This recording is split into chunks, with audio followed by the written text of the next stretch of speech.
नमस्कार विद्यार्थियों।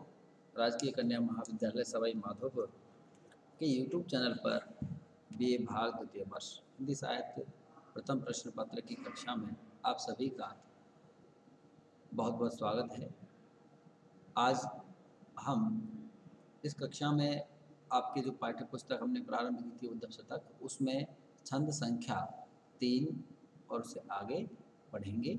छंद संख्या जो 3 है वह देखिए,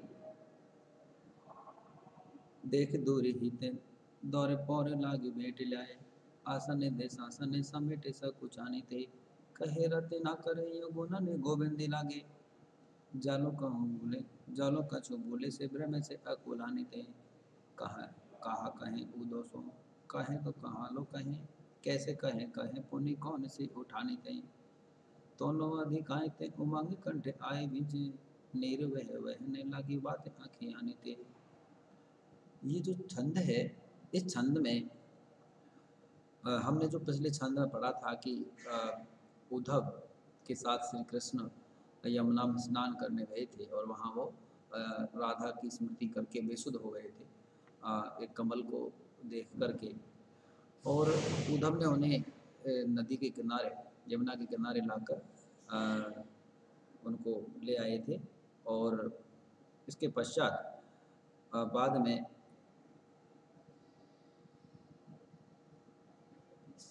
जो है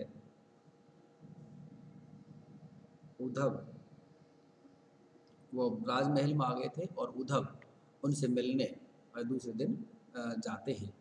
जब उनसे मिलने जाते हैं तो श्री कृष्ण उद्धव को देखकर कैसी उनकी मनोदशा होती है, और उसी जो प्रसंग है उसका चित्रण इसमें किया गया है। देखे दूर ही ते दौरे पौरे लागे भेट लाए, आसने दे सासने समेटे सब कुचानी थे। यहाँ ये जो छंद है इसको पढ़ते समय सुदामा कृष्ण का जो दो बिछड़े हुए मित्रों का महामिलन, जिसका आपने सुदामा चरित में पिछले वर्ष पढ़ा था कि नंगे पैर जो कृष्ण हैं दौड़े चले आए अपने मित्र का नाम सुनकर द्वार तक। तो वैसा ही कुछ कुछ यहाँ पर है कि देख दूर ही ते दौरे पौरे लगी भेटी लाए, आसने दे सासने समेटी सा कुचानी थे।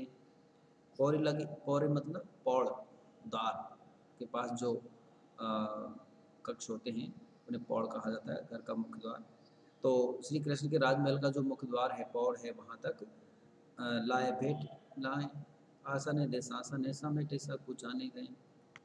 श्री कृष्ण जो है उद्धव को अपने पास आता देखा तो वे वहाँ से दौड़ी पौड़ी पौड़ तक दौड़कर आए और लगी भेंट उन्हें जो उद्धव है उन्हें अपने पास बुला लेकर उन्हें गले लगाया, भेंट लाए यानी उनसे गले मिले।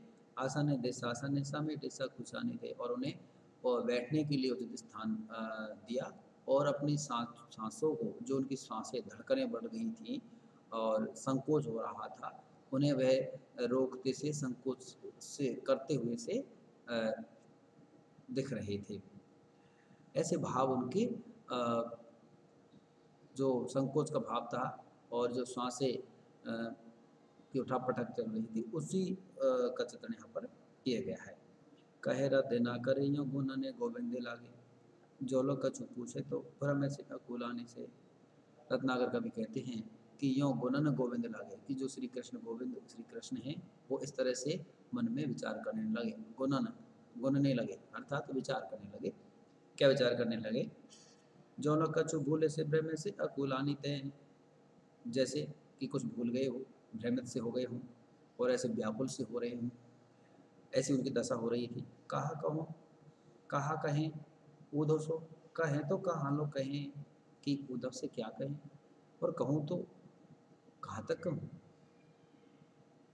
कैसे कहें कहे पुण्य कौन सी उठानी थे, कैसे कहूँ और कहूँ तो कहाँ से प्रारंभ करूँ।